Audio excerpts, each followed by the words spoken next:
On the other side, Rise taken away, and they've taken the Thresh. Finally, they take the Thresh away from Vander. And ROCCAT is gonna... Oh, ban away. I was about to say, they're gonna first pick Jax, if not ban away. So, SK actually decides to ban away the Thresh, ban away the Jax, the two key champions here for both Xaxus and Vander, of course. So I like the change in the bans. Don't ban away Trundle is kind of a pointless ban. But it does mean, however, first pick Nidalee now that is left open once again. And ROCCAT, just like we saw with the last champ select, saying if you pick Jax, we take Nidalee. This time around, if you ban Jax, fine, we just grab the Nidalee. On the other side, SK Gaming taking Trundle here very quickly. Elise being hovered over. Svenskeren, of course, played his fair share of Elise. In fact, their last game of the regular season, 3-2-14 against Millennium. He finished on that one, but switches over to Eve, which has actually been his go-to champion in recent weeks. Yeah, again, as we talked about, the early game pressure you can do. As long as you don't lose your red buff at level 1, do not flash the hook at level 1, and then in the very first fight down the bottom lane, lose it. Because Svenskeren, he fell so far behind early on. He actually ended up going 0-7 in the game because he was so weak after losing the first few fights, after losing the early game so hard to Jankers and ROCCAT. So this time around, he of course needs to make sure this doesn't happen again, weird enough. So ROCCAT seem to be quite happy with what they've got so far. Quick lock-ins there on Lucian for Celiva and Lulu as well for, I want to say for Vander there, because we've got that Nidalee in. But we should never count out Xaxus in the top lane. We've seen him play before with Lulu, or I don't want to really say Nidalee to go top lane. That doesn't make that much sense. But we'll still see a possible switch away from the top or support role there for Lulu. On the other side, is Fizz going to come out? Vel'Koz support. We've seen it already. Enrater did that in the game, which in the end didn't count against Gambit. We weren't impressed. Too low on the mobility front. Yeah. Very risky pick. I mean, yes, you can bring out quite some damage, but you don't have any mobility, so if you get caught by a stun or something, or by a hook, of course, now banned away, but still, if you get caught by something, some CC, you're a very easy target to kill. So, Ahri and Twitch. Twitch picked up here for Candy Panda, another champion that he played against Millennium in the final game of the regular season. Went 9-2-7 with that one, had a fantastic game. Ahri at this point as well, fairly safe pickup against what he's expecting. Yeah, he's expecting to go against the Nidalee. You want to try and do the same thing Overpower did in the last game. Of course, it was an Akali. This now is an Ahri. So, Assassin, you want to try and bully out the Nidalee. You want to try and get a kill, force her out of at least XP range or CS range in this laning phase, and trying to abuse the fact that Nidalee is fairly weak in the early game, and also that you can roam around the map as well. You can shove out the wave, and then you can start making plays with your jungler on Ahri here. So that's obviously the case for SK. They want to try and do the same as ROCCAT, and with Twitch also being logged in, it gives late game wise or teamfight wise a lot of damage, and also with both Evelynn and Twitch logged in, you can roam around the map in stealth, try and find someone out of position. Going to see Kayle taken away by ROCCAT. We are obviously Enrater playing that in the last game, and Gambit played both matches with that Kayle against them as well. But Kha'Zix for Jankos in the jungle, that's a scary champion. If he gets going like he did on Elise, he's going to be even worse in terms of snowballing. Of course, I mean, and it also shows the Elise pick for ROCCAT was not their key thing, because it was open, they could have picked it, but decided to go with the Kha'Zix here. So teamfight wise, when you have Kayle, Kha'Zix, Lulu, it's a very tanky Kha'Zix who's going to jump in your face. It's very hard to kill him, but if you actually look at the lineup here from ROCCAT, we still don't know exactly who's going to go where. Is it going to be Kayle mid, and then Nidalee top lane? It's going to be Nidalee mid lane, Kayle top lane, Kayle support, or Lulu support. We're going to see how they swap around here, but I expect it to be Xaxus top lane on Lulu, Nidalee mid for Overpower, and then of course with the Kayle support actually. Sona support here was the final pickup by SK Gaming. Sona we've been seeing less and less and less of as the season really rocks on. What's your opinion of Sona right now? Well, actually what I like about the Sona pick here is if it's Lulu support or if it's Kayle support, she's going to do well against both. She's going to out-trade them, and she's also going to out-sustain them both. So in a 2v2, if they get this 2v2, Sona's going to be so strong compared to these supports early on, and will be able to give a lot of farm and a lot of pressure on, or give a lot of farm to Candy Panda, and the kill potential at level 6 when you have Twitch and Sona. If you combine the ultimate from Twitch and of course the ultimate from Sona, you have so much instant damage, so much CC as well. So very scary combo from from SK here if they, or once they get the level 6 mark. And if they get rolling here as well. We saw Svensker on Evelyn in the last game. We've seen him on it so many times this season, and always putting up good numbers, but more importantly, the numbers always being able to get the rest of his team really rolling, and he tried his best in that last game, came down to that bottom lane, but as you said, you start to fall behind a little bit. It quickly turns into a position where actually if a counter gank scenario happens, you've got no chance to live through it. No, and Svenskeren and Enrated are going to be the engage here against this very mobile composition from ROCCAT side. Of course, Nidalee going to try and land the spears. You have movement speed buffs on Kha'Zix with his own ultimate. You got on Lulu, you got it on to Vander and Kale support here. So a lot of mobility coming in from ROCCAT. Well, we're going to find out if SK can turn this one around. We're into game number 2 of the semi-final. And this is a possible last game of this best of 3 as well. If ROCCAT take this, they'll pick up that 2-0. Pretty much ace the playoffs, at least to the grand final stage, after beating Gambit 2-0 yesterday as well. And of course, it's Fnatic that's waiting in the final for either of these teams later on. Last game at level 1, let's not forget, we saw ROCCAT doing a 3-man late invade to red buff, which got Svenskeren killed. And also, of course, gave the red buff over and a big advantage early on to ROCCAT, and especially Yankees on Elise, who really used it then to snowball from there on. And if you look at SK's side here, they actually picked up double ignite. So they're respecting the heal coming out of Nidalee, the heal coming out of course, of the Kale, and also the heal onto Celavar as a summoner here. So they want to make sure that once they actually catch out a target, they're going to kill you. They want to just burst you down instantly, make sure the heals does not go through and heal you back up. Like we actually saw with Fnatic against Alliance when they used this very shield and heal comp. And thinking back to the Challenger Series playoffs just last week as well, the annoyance that you have of that Nidalee Kale, the heals coming out, and then the summoner heals on top of that as well. Very, very difficult to burst through, especially when there's a Lulu top lane as well to throw that wild growth in there. Let's see, though, how far this one goes along. SK Gaming is stacking 3 men, make that 4. Svenskeren is there as well on the top side of the map. Jankos will actually spot them coming around here if that does in fact happen. And this is definitely a lane swap ROCCAT is happy with, because Kale, as we talked about in the last game, fairly weak in the early game against the Zona, who's going to poke us so much. Also with Ignite, the kill potential for Candy Panda and Enrated together here, it's going to be very scary. So lane swapping for ROCCAT side means they can get some levels onto Vander here. Once he gets level 6, he can actually stop the whole burst coming in from Zona and Twitch if he times his ultimate correctly. We are going to see a buff steal here early on, and that of course was SK Gaming. Are they going to go for an early dive here onto Lulu? At level 1, level 2, still going to be extremely risky for them. Doesn't look that way. Take Candy Panda freezing that lane out in the middle. We see that Jankos, after knowing that his blue buff was gone, heading over to the SK Gaming blue buff, will smite that away to keep it safe. So it's going to be a simple trade of the buffs here.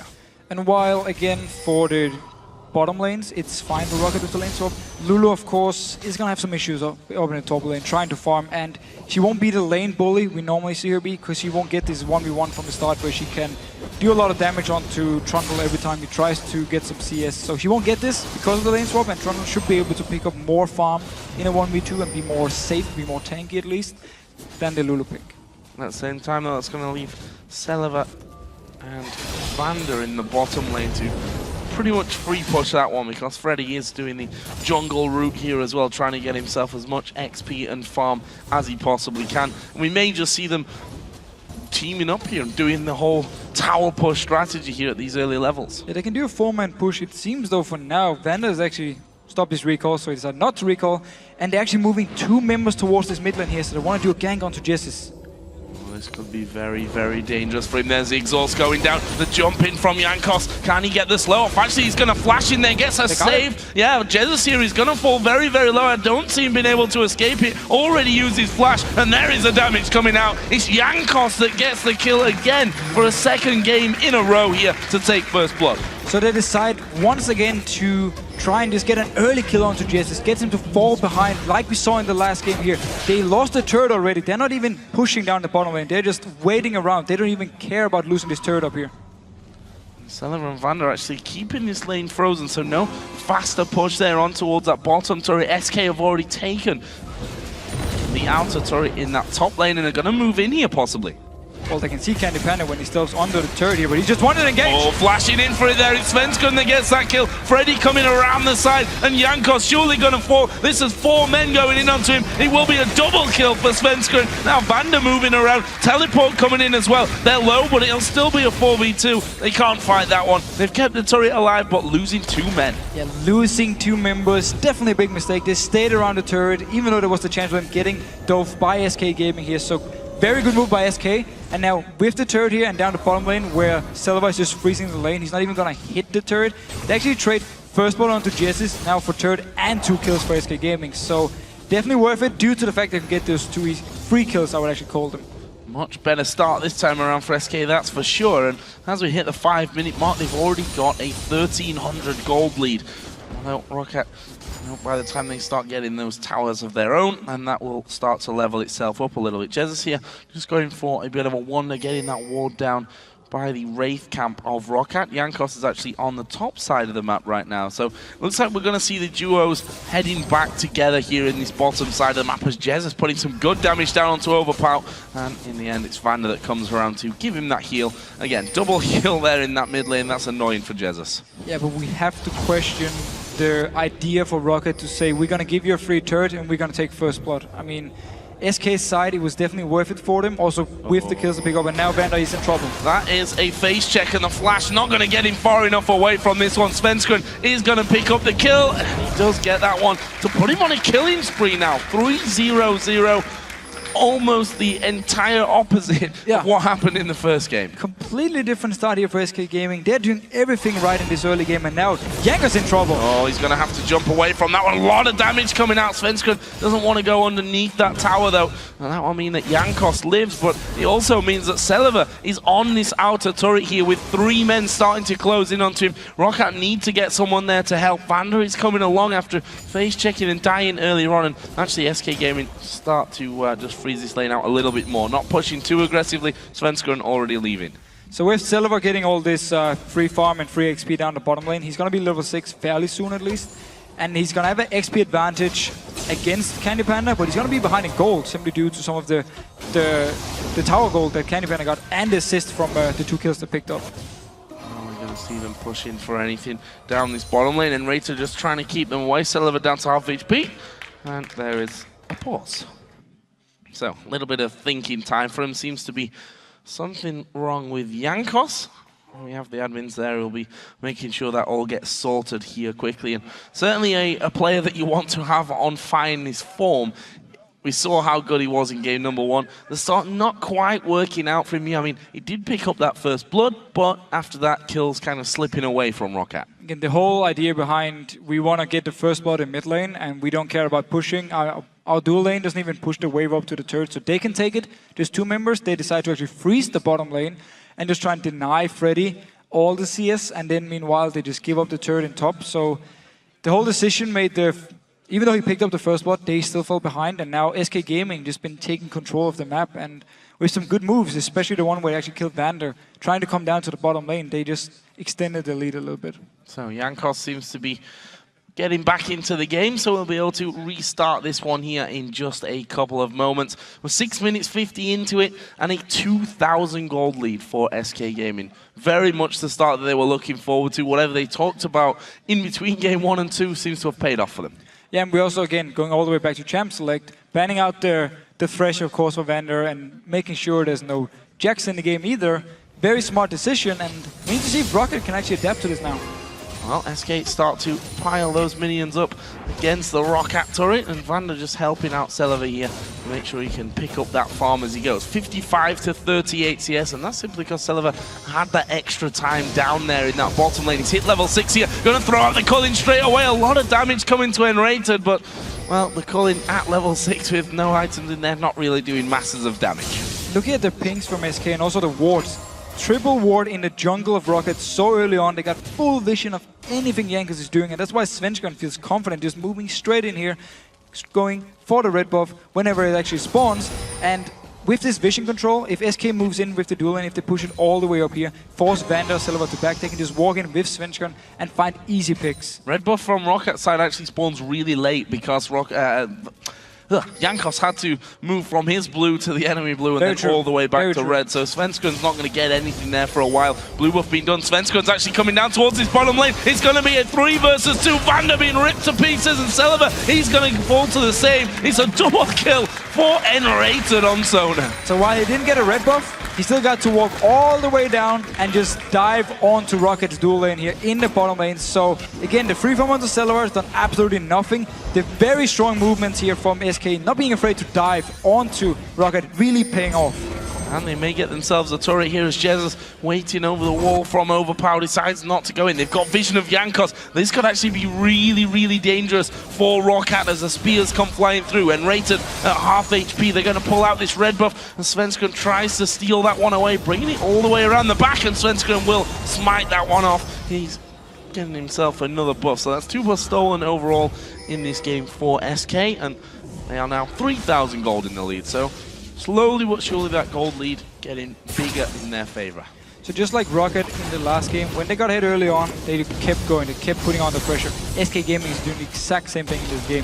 Whenever they see a chance of getting some kills, getting a red buff, whatever, get the Wraith camp away from ROCCAT, they go in there and they take it, making sure they don't give ROCCAT any chance of a comeback. So far, the game similar to the first one in terms of the amount of kills that we've seen, but completely the opposite direction. SK Gaming turning this one around, and that's always great to see that, you know, sometimes teams in a best of 3, they'll lose the first game incredibly heavily like that, and they'll just cripple themselves and, you know, almost roll over without a fight in game 2. SK Gaming obviously not going to go that way and are doing very, very well here. Need to pick up this win and bring us level, otherwise they will be getting knocked down. And Zazas now could be in trouble. We see Svenskun stealthing in for this one. Should be pretty obvious. Freddy going to go towards him. Wild Growth will be used here by Zazas. And actually he's turning around the damage. Svenskun going to start to fall low from that one. Not quite low enough to really be in danger, but he could be now as Overpower headed to the top, but turning around. And Freddy was completely so he out of mana, so he couldn't join in for the fight here. He couldn't even put up his pillar, I believe. So Zazas would just pop his own ultimate, turn around, get some good damage onto Svenskun here, forcing him to go back to base. So at least now, ROCCAT, they know where Svenskun is, they know there's no pressure on him, at least for the next 30 seconds. 30 seconds, but down in the bottom, both duo lanes are headed up against one another, and Candy Panda with a BF sword now on top of his Vamp Scepter will take down turret number 2 here for SK Gaming, and now it's 4,000 gold. Every time I look, there's an extra 1,000 piled on top here in favor of SK. Celiva's still ahead in CS actually from that bottom lane. If you look in the mid lane, it's Jesus that's got a 20 CS lead over Overpower. Getting to that point where you have to start fearing the Ahri, because one charm is going to mean possibly not 100% at this stage of things, but certainly a lot of damage that'll force you out of lane. SK Gaming, complete vision control on this bottom side of the map, going to take themselves a dragon, nothing that ROCCAT can do. And ROCCAT needed to gank this bottom lane if they wanted to give their own dual lane a chance to do anything, because the issue with Sona was always the fact that you're so immobile. I mean, you're so easy to gank. There's nothing, if Panther, for instance, drops down in your face or Kha'Zix jumps onto you, there's nothing you can do. And whoa, Freddy flashing the wall here. Zazas decides to back off, nothing happens from it, just forcing away the flash and the ultimate. But still, this Sona pick here, as long as Enredis is left with Candy Panda to 2v2 against Celiva and Vander, there's nothing they can do. Sona is very, very strong in these 2v2s. She needs to be ganked. She needs to be shut down by Jankos coming down and setting something up and just kill her. And level 6 now, which means the crescendo is available for Enrated, and that's going to mean a little bit of trouble as the charm just been sidestepped by Overpower. They didn't quite have the damage to finish off that final outer turret. Both top and bottom lane already been taken, and Svenskun now going to come into the jungle. Jankos is here. Can he do enough damage to him? Half HP stripped away there. There's the ultimate pop from Jankos to try and get him out. Spear will land onto Svenskun. They're going to try and turn this one around. That was a good ultimate to get the group slow off, and Svenskun can walk out. So he walks out here again, used the ultimate, used the flash, just like Freddy up in the top lane, just a few, like half a minute ago. So ROCCAT doing a very good job now, going very aggressive onto Candy Panda. Oh, Candy Panda though gets into stealth. Celiva going to wait for that one, and this is going to be outplayed. Oh, fail flash. Candy Panda goes down. So again, actually, ROCCAT managed to force away both summoners from another member from SK. So they're doing a very good job finding the right targets, finding the picks here, and making sure SK Gaming, even though they're so far ahead, actually need to use summoners to either escape or flash into the wall. Svenskun coming back onto the top side of his map, and the rest of ROCCAT just sitting back from that one. That's a welcome kill for them. think Zazas is now 1-1-0 with that blasting one, double Doran's ring on the other side. Trundle, with his Vamp Scepter, also got himself a Spectre's Cowl in there. So a bit of protection, bit of sustain and more damage. But SK at this point can just take 4 members in the mid lane and just start pushing down the turret. If ROCCAT tries to engage, you got the Sonar Ultimate and the Spray and Pray with a Bloodthirster Twitch, who's just gonna completely destroy you. So even though this auto turret now is gone, they can actually push on for the next one with these 4 members because they are so strong. They do decide, however, to actually send Candy Panda down to the bottom lane because he's a little bit behind in farm. They want to make sure he can get the farm here early on, and they don't actually feel they need to push just yet. Farm him up, and he's got 5 assists at this point. He's probably wishing that he's had at least a couple of kills in there to his name, but still doing very, very well. And with these couple of waves, we'll be catching right back up in the farm. We'll have a look down some of the other items. A big one there for Nidalee. DFG is going to be picked up there as we get another pause. Looks like it's Vander this time around. So DFG is the first item. Simply means whenever we actually get a team fight or if we get a pick, Jesse is going to do so much burst damage. If he lands the charms, combine that with the DFG, you have so much extra damage you put onto them and he can just blow someone up because he's so far ahead also. Farming really well here in the mid lane. So all of a sudden now SK Gaming, completely opposite of the last game. If they now find the right team fight or find a pick, they will just blow them up like ROCCAT did in the last game to them. Interested to see what the targets will be here for Jesus, with intervention and wild growth can both go on a single target or onto different targets there. So Jesus really going to have to pick his targets or pick his battles very, very wisely as to who he goes for. Yeah, that can be the downside about picking this DFG so early because, of course, with the single target defensive stuff on ROCCAT side, it can actually completely destroy his use of DFG. But I actually believe it's more also for general just trying to pick up people or pick a target. Not in a team fight, but if they find someone in the jungle, if they find Yankers, if they find overpower overextending or something, go towards them and get the kill. Not exactly for the team fight itself. Well, we are going to be getting Vander back into the game here shortly, and we'll be able to start things back off. Of course, it is a decent lead here, 5,000 gold, in fact, for SK Gaming, and we are 13 minutes, 40 seconds into it as Overpower spotted here by Enrated, who's trying to harass him away from picking up that ward kill. Didn't quite work out the way that he expected. So, and what I'm interested in now is ROCCAT. Once they got ahead in that last game, they got some good deep wards down, they moved around the map really quickly, and never gave SK the chance to come back. I'm interested to see whether SK could do a similar thing as Celiver face check straight into the brush. Their ultimate was it used? No, it was on cooldown actually. But that will come up if Celiver decides he wants to go back into it. Actually, Svenskeren, he could be in some danger. Going to get slowed down by Jankos. That's a lot of target damage as we see the ultimate being thrown through. And there's a shutdown. Candy Panda running the... He's going to go down as well. Jankos here burning. And he's popped his ultimate. It's just enough damage to get the kill. So, SK Gaming now are trying to just split out on the map and just split push in all the lanes here. Jess in the mid lane, Fredo in the top lane, and then with Candy Panda bottom lane. And then you have this stealth Evelyn just roaming around the lanes trying to find targets. This time it actually backfired for them because Jankos, he was nearby, and because Celiver as well with his good dash, he actually got away from Svenskeren at first, and then he could turn it around when Svenskeren decided to stay, just wanted to peek a little bit more. ROCCAT edging a bit of gold back in their favor. Let's see if they can keep that train running. Freddy, by the way, he's doing a fantastic job of farming up right now. 107 to 83 CS. That's a nice lead that he's got himself over Zazas.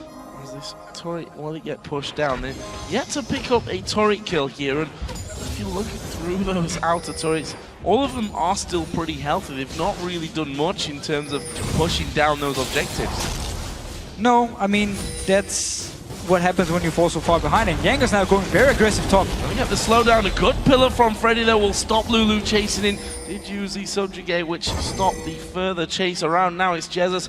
Is he going to go for overpower? He's landed the charm. He is going to throw everything at him. You've got a DFG. I'm not sure why he's not using it. Well, still, with the exhaust from overpower, he would be able to survive it. So good use of exhaust from overpower, of course, with 2 of them on the team. Jesus and Candy Panda in the team fights when he's using his spray and pray are gonna be the targets here to shut them down. Now Jankos again going in. Oh, and he's gonna fall surely with both Overpower and Jankos moving in there. There is the kill. Freddy comes around. Svenskeren is there as well. ROCCAT aren't gonna know that until he's right on top of them. Freddy down to half HP. There's the intervention, and here comes the rest of ROCCAT. Have they got the damage? They've got the exhaust on Svenskeren. He's just dodged away there from the slow of those Void Spikes. In the end, SK don't lose anyone else, couldn't pick up any kills, and now Enrated moving in. Celiva putting down a good ultimate. Svenskeren so incredibly low. Nidalee moving from the side. It's a 4-man slow. Wild Growth will knock them all up. Spray and pray comes from the back. The crescendo as well. The spear doesn't finish off Enrated. And in the end, so very low on both sides of things. It's SK that get the kill. In the end, they actually end up trading 1 for 1 here, but SK Gaming, they were so far ahead and they decided we're just gonna continue to split push. We want to force ROCCAT then in some bad fights, but instead it's ROCCAT all the time actually winning out. Jankos is the guy moving between the lanes, picking up kills left and right here for ROCCAT, so they actually get some kills, get back in the game. They are still far behind. That we need to say it, of course, they are still far behind, and SK clearly though don't feel confident enough to actually go down and start sieging a turret. Also because of the fact with Twitch, it can be a little bit risky because you're very immobile. When you hit the turret, it's very scary. And wow, spear onto Jesse. A lot of damage onto Vander though, and actually uses DFG this time. Celiva coming in from the side, spears flashing through as well. Jankos dives into the middle, but again, they don't feel like they've got the damage as that spear was wide of its target, but they want Dragon here. This is another big chunk of gold in the right direction for ROCCAT if they can finish it off. SK are kind of hovering around. Let's go put some ward in, but it's going to be too late to get in there. Good Dragon pickup for ROCCAT. Yeah, with Candy Panda up in the top lane, ROCCAT, even though Vander was very low on HP, still went in for this one. Of course, remember the ultimate of Kill, because no mana, so you could still use the ultimate and then just try and back out of the fight. But yeah, with Candy Panda again split pushing away from the rest of the team, ROCCAT picks up a Dragon. Celiva, is he going to get the first turret of the game for ROCCAT? Actually, they need to be careful that they don't lose this inner turret in the top lane. There are 3 men there for SK Gaming. I think that 4-hour Sona comes around and ROCCAT do get their first tower of the game down on that bottom side. Xaxus trying to slow everyone down. Vander and Jankos and Overpower now moving in. Can they actually close them off here? Who will be the target for them as the spear comes through, lands onto Enrated? That's surely the signal to go for this one. Celiva is actually pushing the inner turret. He's going to take that one down. The entire team of SK are here. They could either fight 5v4 or try and recall, but ROCCAT are doing such a great job here of actually stopping them from recalling. How are they going to get back in time? They've lost the inner turret. Celiva's finally turned around. Brilliant play from ROCCAT. ROCCAT is honestly outplaying SK Gaming on the map. They take the Dragon, and then SK say to themselves, we need to go top lane now because Candy Pan is pushing a big wave. We need this turret. So they move all 5 members all the way to the top lane. But they forget about the fact that ROCCAT was at the Dragon, and it was just so easy for Celiva to just step down to the bottom lane and just start pushing up. And nobody was there to actually defend. Xaxus, though, taking a lot of damage. Taking a lot of damage. Forced to flash, used his Wild Growth on himself there. In the end, not enough damage from Candy Panda to secure himself that kill. So let's take a look at the gold again. Down to just 2,000. ROCCAT certainly going in the right direction, or SK going in the wrong direction, you could maybe argue. Yeah, I will definitely say good job by ROCCAT coming back into this game, but it's also SK Gaming not exactly knowing what to do on the map. When they had the chances to find the good fights, they went over aggressive or didn't actually do anything. When they had the chance to just go down and find a pick and then take a turret, they didn't do it. And now when they actually wanted to take a turret, they went to all the way to the opposite side of the map, while ROCCAT was just standing with 1 member in your bottom lane and taking 2 turrets. So SK need to just clear their mind now and actually think, what do we want to do with this comp? Do we want to continue to split push and try and find targets with Evelyn and maybe Candy Panda roaming around? Or do we actually want to start grouping up and try and team fight because we still feel we're far ahead? Surely with the composition they've got, it's got to be team fight. It's got to be pile in. It can be both. Crescendo. If ROCCAT start to push them back onto the towers, with Overpower now starting to get stronger and stronger, that's not a position you want to be in defending against those Nidalee spears. No, again, so with the DFG into Jesses, it was clear he want to find picks. He doesn't want to go straight for a team fight because the intervention, because the Lulu ultimate can counterweight his DFG. So it showed at least we want to find picks. And that's the comp is very good for this from SK's side, of course. With double stealth, with Trundle split pushing, nobody can actually 1v1 him at the moment. He can just push out the wave and then back off, and with teleport he can always join in. So split pushing is definitely an option for them. They just need to make sure whenever Jankos actually comes in to fight, that they don't die to him, because that's been the issue again. He joins into the fight and they're being caught out of position by Jankos. Got himself up to 3-2-1 now. You see that Candy Panda again off on his own, and We mentioned that a little bit earlier on. He was behind in CS, he remains behind in CS, and quite the distance as well. 206 to 170 CS. Celiver certainly doing a great job on that front. The gold does still remain at about 2,000, the difference in favor of SK Gaming. They had pretty much the dream start to this one, aside from that first blood, of course, that went Jankos' way. Everything else went probably better than planned, considering everything that happened in game number 1, but ROCCAT not letting go of this game just yet. They want to win this 1-2 like they did against Gambit yesterday. What we need to remember though, SK Gaming just need one kill in one of these side lanes and they can push it all the way down to a turret, and all the other lanes can start pushing all the way down to another turret. So while they've been losing for the last few minutes, they still have a very good chance of just finding a kill in this split push with Svenskan once again staying around where Candy Panda is to see if something happens, get the kill and turn around. So they still got very good chances. If ROCCAT go alone here, well, Vander is kind of proving me wrong on that one as he throws out that ward, but they will be sticking generally at least in a pack of 2. You can see they've got that pink ward on the top side to make sure that they've got full vision control of that area. Both Jesus and Enrater just pushing this middle wave up once again. Look down some of the items here. The Rabadon's Death Cap now added in on top of the Athene's Unholy Grail for Overpower. And we can see that the Lich Bane almost finished there for Xaxus as well. And Overpower got really past the point where Nidalee is weak. Of course, he got to the death cap point now. He's wave clear. As long as he jumps into cat form, he's now also very strong. If he can actually get into the minions without SK going towards him. So the whole point where SK could abuse the fact that Nidalee wave clear is very weak is now somewhat gone, and also with the fact that Celiver is joining in with him, they can just clear together. Candy Panda here waiting around the side though. Will he be able to get through? Stealthing up there. Just to clear out that ward. Void Spikes will stop any advancement. Only 30 seconds until the next dragon of the game comes up. Svenskan has already scouted that one out here. Scan for more ward takedown. So 2 invisible champions headed towards the dragon area. Not easy for ROCCAT to really weed out. A few things to look for in the fight. First of all, the DFG from Jesus. Will he use it on a target where Vander managed to put the intervention on, so it removes all the damage here? And also we need to look for the combination with Enrader, his ultimate, and then spray and pray from Candy Panda. If he can stand in the backs of the fight, ultimate landing down from Enrader, he can hit multiple people. SK Gaming will destroy ROCCAT in the fight. So let's see how they can play these key champions and key things in the fight for SK's side. And of course ROCCAT needs to be very careful they don't get caught by a Sonar Stun. Dragon is up. ROCCAT and SK have 3 men in the middle lane just holding on to position in there. Trundle, of course, did take down that turret in the top lane, the inner turret, but now Freddy might find himself in a little bit of bother. He's going to throw down the pillar. Overpower basically right on top of him there. Freddy using the flash. There's the knockup from the Wild Growth as well, and whilst Freddy trying to put some damage back here, is only going to buy some time for his team down by the dragon, which they do take. That's the word I'm looking for. Thank you very much to Vishio. They take the dragon, losing the kill for it. So ROCCAT actually decided to give up the dragon, just picking up a kill because they didn't feel like they can actually fight in this position. They don't feel like their comp is strong enough to fight against this again with Twitch and Zona together. It's such a strong comp from SK Gaming. So give up the dragon and instead just pick up a kill.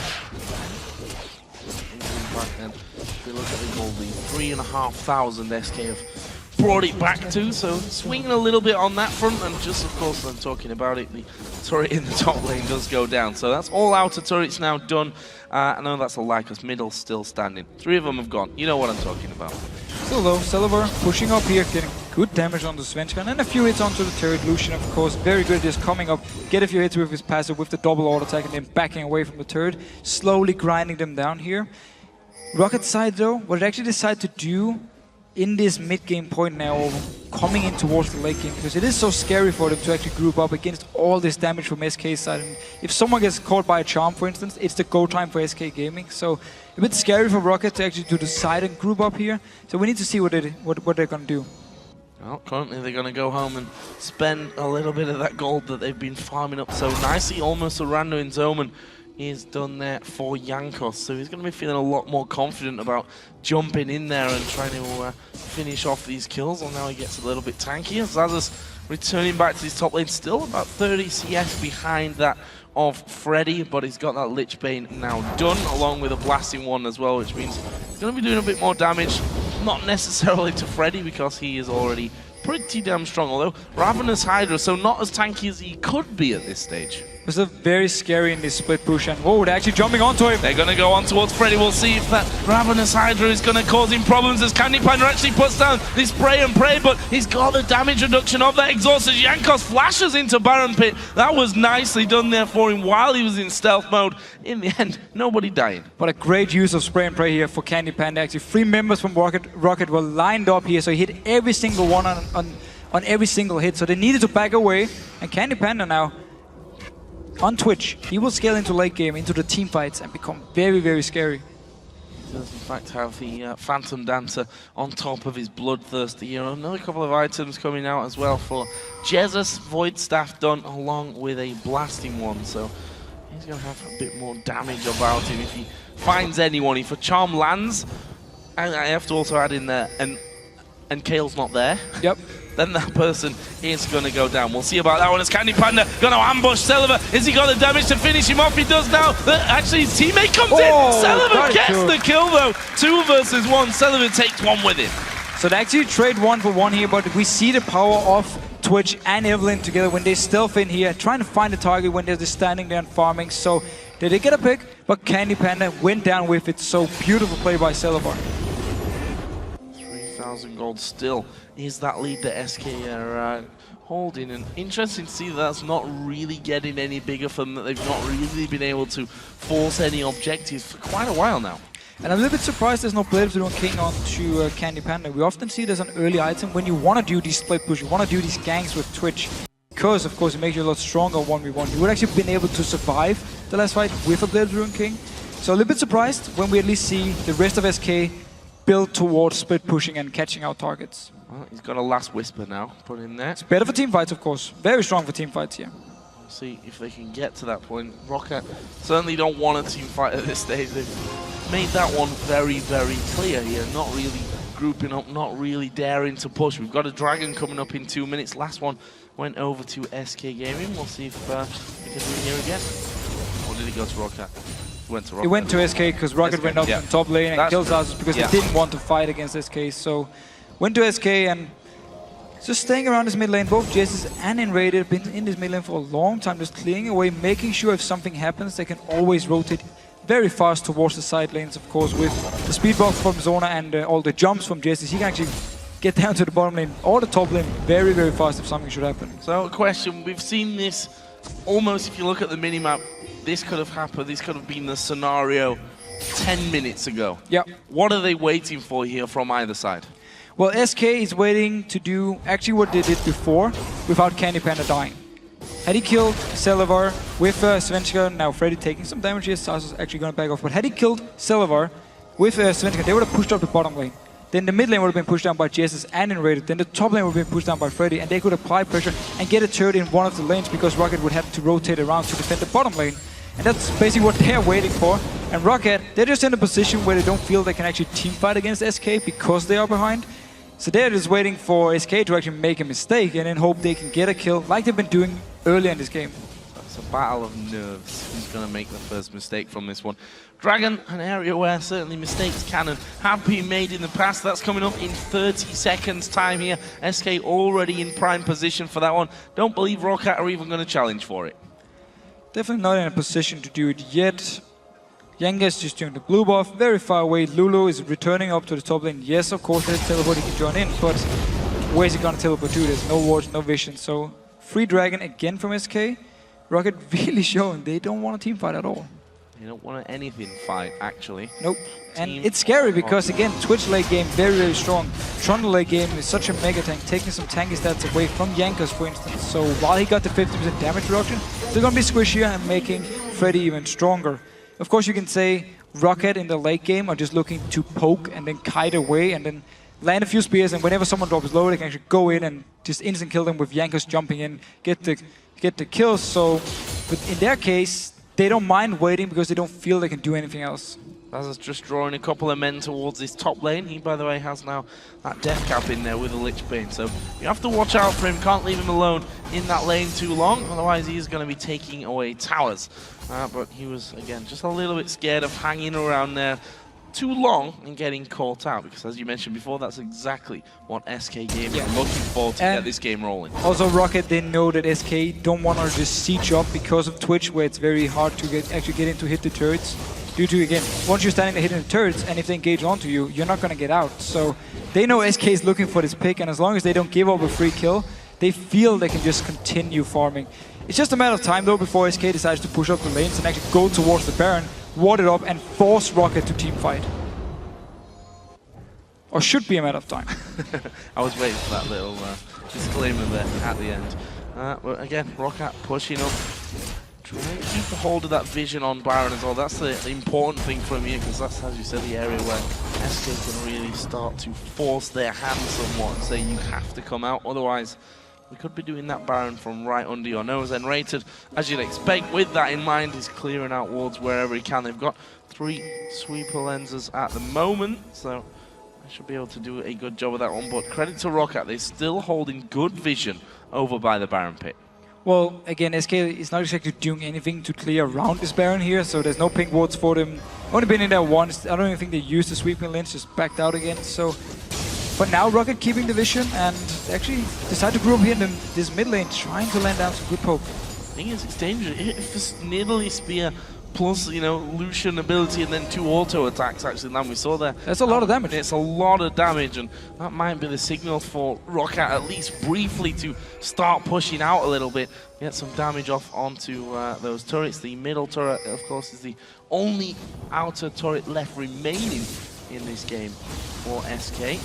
Bottom lane's already had the inner turret taken away thanks to Seliva's counter push a little bit earlier on in the matchup, and ROCCAT now they've had a change in mind, I think. They start to push up past the halfway point. Look here what the difference is. 2 pink wards in the side bushes of the mid lane. So they can actually spot Svenskeren or Candypan if they try to sneak around them here. And of course, one of the engage options for SK is Svenskeren coming around, planting his ultimate, and then Freddy teleporting in, starting the whole fight. So the land is slow, and then Enraged can flash and stun them, and boom. Spray and Pray is going to go mental. Candy Panda, though, is going to show himself in the top lane, and look at that. ROCCAT just dives straight in. The Culling comes through! Last bullet actually catching Enrated. This is the tower going down. Freddy's pushing bottom, but he's not going to be able... Oh, is he going to take the tower? Yes, he did take that one. But Zazas actually going to stop him here. There is a teleport where it's Wild Growth on himself to stop the teleport coming in. He was like, I'm going to win him. Oh, wait a minute. I can't actually do anything about it right now. Svenskeren here going to get jumped on. Don't think there's a kill there, though. Jankos decides to back away. So as you just said, the second they spot Candypan up in the top lane, they start moving to the turret, land the poke, and actually get a kill and a turret. It's a good play by ROCCAT. Zazas and Freddy going to have a bit of a fight. That Ravenous Hydra is going to do ridiculous damage to Zazas. Look at that. He goes low, but he's just spotted that Seliva's coming around as well and decides, I should probably get out of here. Can't fight the 2 of them. Freddy stays alive. So, have a look at the goal. Surprise, surprise. 3,000. Been that way for quite a while. Well, with the mid turret gone, at least for ROCCAT they can push a bit further up, but it does also mean for them they actually need to get the pink wards moved up and notch into the jungle of SK if they want to push for the next turret, because again, they want to avoid being flanked around by Svenskeren and then teleport coming in from Freddy to start the whole thing. So they need to take the pink wards they had before, move them a bit further up if they want to start pushing up and actually try and land some poke. So, Candy again. Gonna show himself on this top side of the map. That'll make them feel a little bit more comfortable about knowing exactly where the rat is. We did just see Jankos get himself a ward down there as well, which SK won't hesitate to try and take away. We've seen a couple of different items coming out now. Svenskeren got a Thorn Mail. Also, the random Interment was finished off by Freddy. So I think the front line from SK Gaming is very, very tanky. If they get onto Seliva, it's going to be hard for him to kill them. And at the same time, Twitch should be fairly safe in the back line, because it's actually only Jankos who can jump in towards him, and with, you know, Candyman with the protection from Sona with the ultimate, of course, with Jess being around him also to help out, it's gonna be hard for ROCCAT to actually kill him. So he should feel fairly safe to do all the damage, and it's another advantage for SK in a team fight. I saw Candypan and have dealt with him thanks to overpowering there. Actually, no wards there for SK Gaming. That's slightly worrying from their side, but we'll spot Vander moving around the side. Svenskeren just waiting here. Then Rated takes away the wall. That's not the position you want to be in.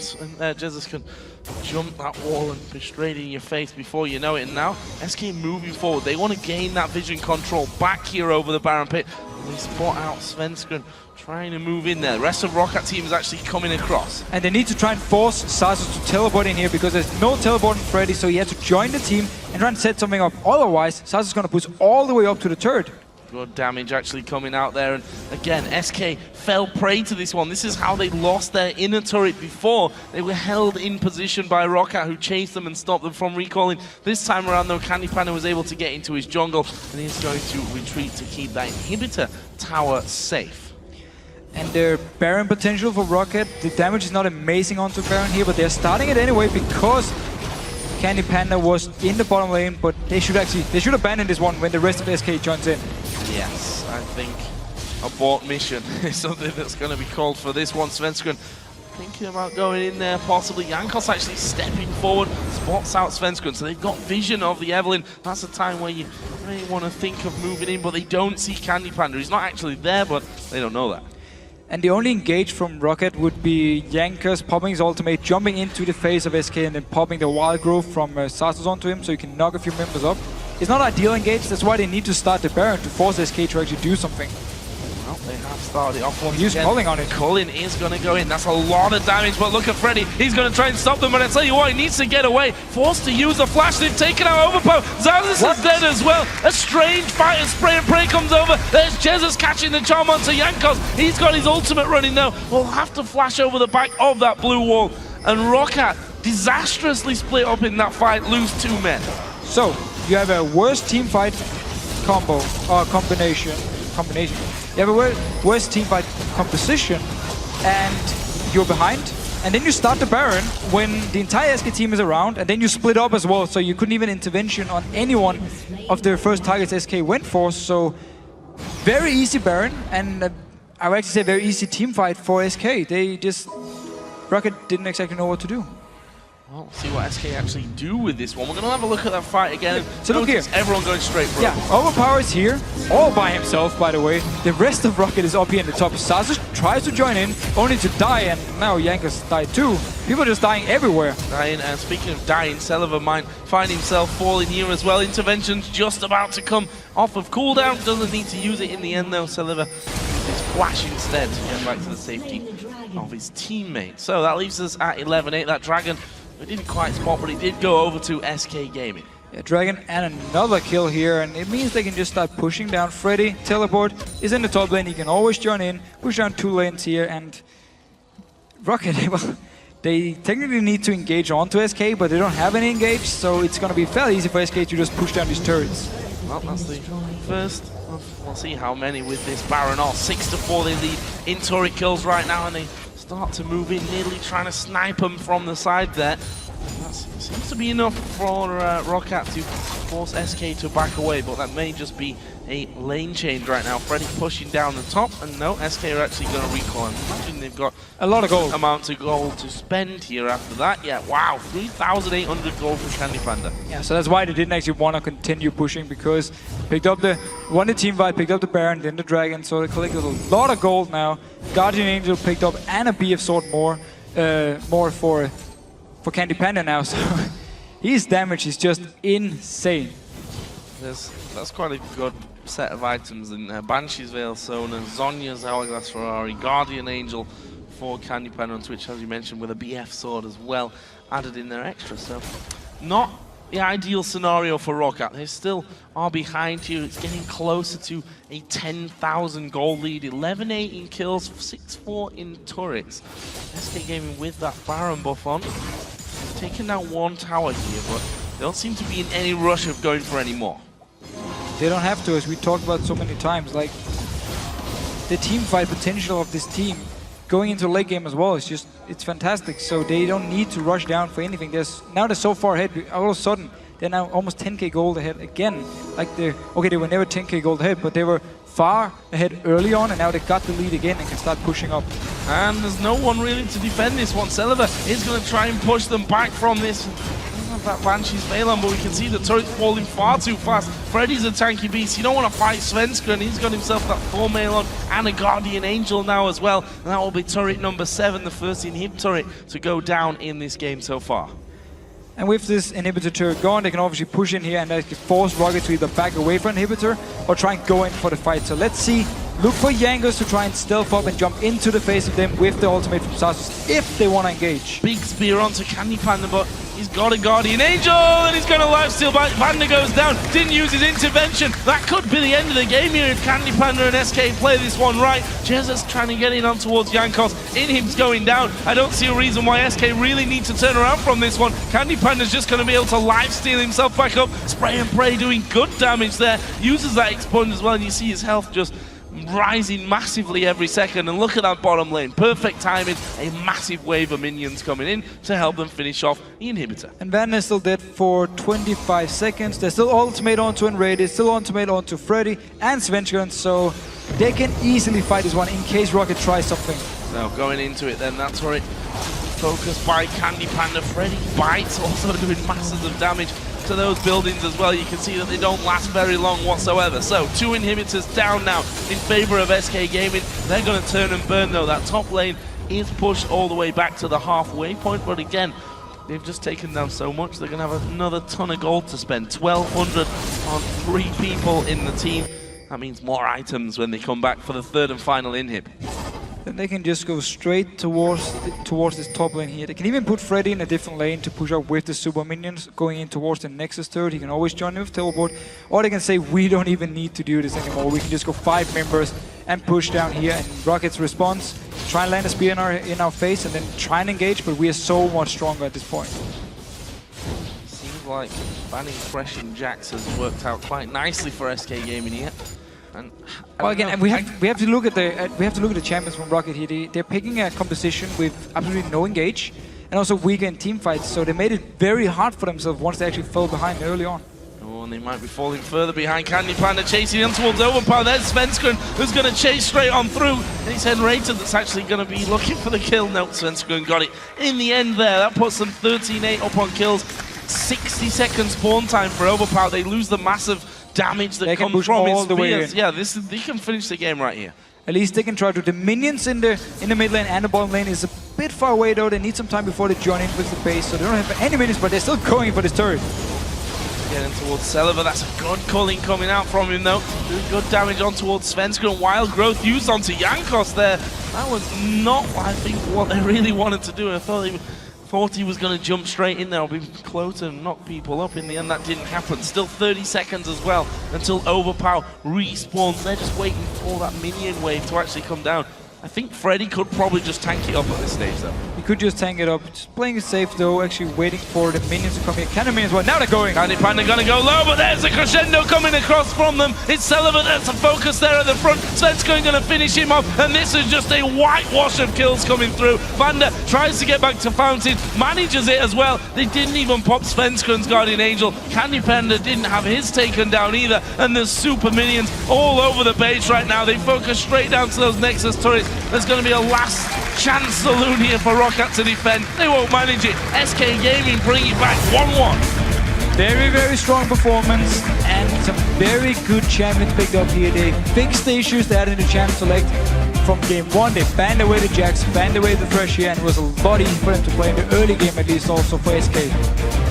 Jax and Thresh, which we saw yesterday in those games against Gambit, both games. You have to wonder if SK would be in possibly have won the game even by now if they were bad. No, it's all ifs and buts. We should talk about the composition that they did get that last time around though. As you said, no real engage in there whatsoever. I think a combo for an engage is something that you never really want to rely on, right? Well, definitely not. You would have to invest your ultimate from Lulu, even though Jankos, if he dropped low or not, wouldn't matter. It meant at least when Jesus would jump to a target, they wouldn't have the ultimate to this target because Jankos needed it for doing the engage itself, to knock someone up. And even just the knock up, it's very hard to have this as your only engage. And it was the only engage. So I think ROCCAT, looking back at this game, is going to be very mad at himself, especially also for the whole thing they did early game, where trading the lane swap top turret for the first bot in mid lane and then never really recovered from there. And the fact that Sasus got lane swapped on Lulu, he never got to be the bully in the lane like 1v1 against Freddy. So Freddy always got the farm he needed, and it meant that Freddy could always split push. Like he could always just stay up there and farm. Lulu could never really shut him down, and then the whole comp from ROCCAT just fell apart because they needed to win the early game to get to the point where they could stand in front of turret, land spears, Lucian, of course, poking towards the turret, poking towards whoever is there from SK's side. And then with Lulu and Kale as their, if you engage onto us, we got these 2 great ultimates to stop you and we can kite you around. That was the whole idea. So if they got hit early on, fine. But it was so risky because as soon as they fell behind, then SK were just better in split push. And SK was just a lot better in team fights with their champions. And you have to wonder, I mean, the way to even up that whole 3-man fast tower push is to do exactly the same on your side of the map, especially when you've got the numbers in the bottom lane on the towers that go down faster. And also, when your top laner already moved all the way down to the bottom lane and your jungler's there, you could move them down, get to the turret, pretty much the same time as SK were being at the turret, but instead they decided to freeze the bottom lane and then went for the gank in mid lane. So